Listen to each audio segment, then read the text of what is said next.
The euro is certainly getting battered at the moment, but could it disappear altogether? Well, the managing director of Arabesque Wealth Management certainly thinks so.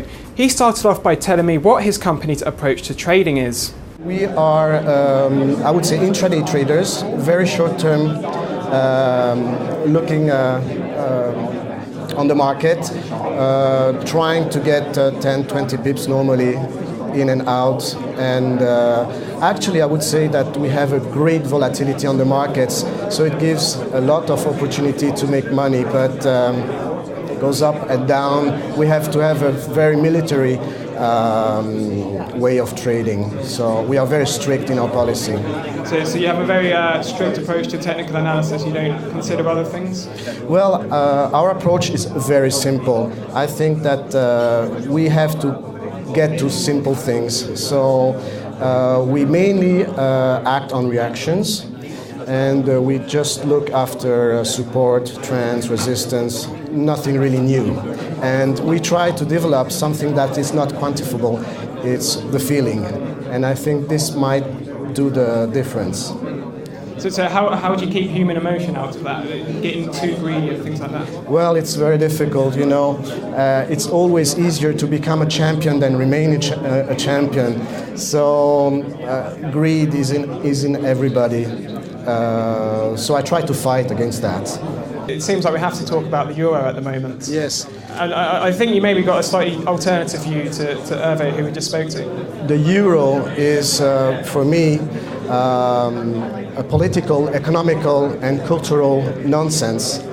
And I forecast that in the coming years, all the countries involved in the European community will get out from euro.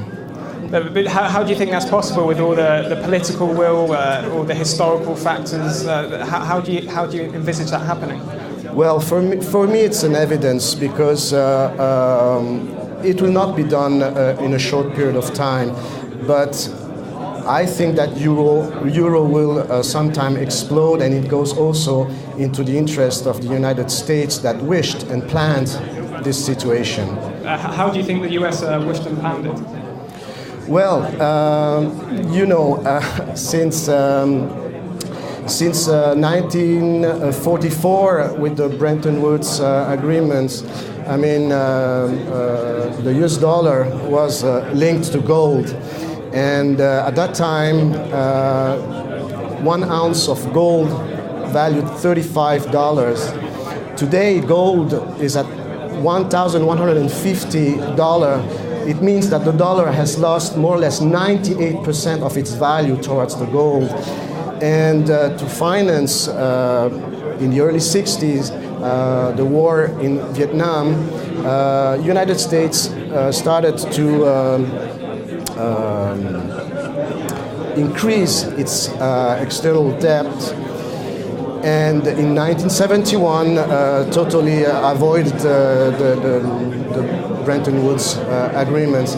And finally, in the early 90s, they tried, and they made it, to sell to the whole planet the concept of globalization. And I would say Europe just dove into the trap and has today the problem that the United States have. And it plays the game of the United States, because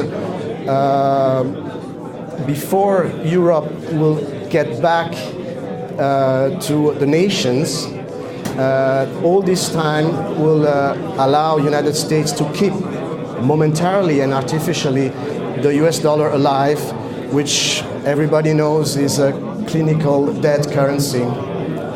Okay, so if the euro is going to explode, as you say, how's it going to happen? When's it going to happen? Is it going to be a quick thing? I think that we have seen the highs of the euro at 160 in the 2008. We are today in intermediary support at 136.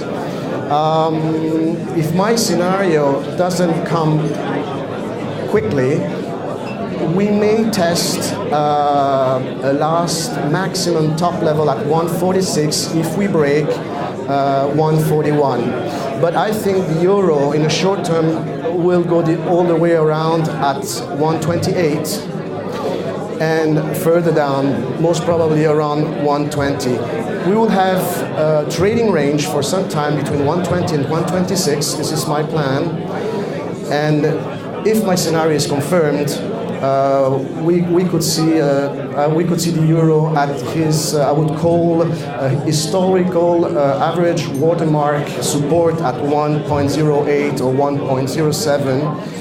And the real battle will be there, and I think that we will break this huge support for the two next target that are around 0.84 and 0.64, and then the big dive for total darkness.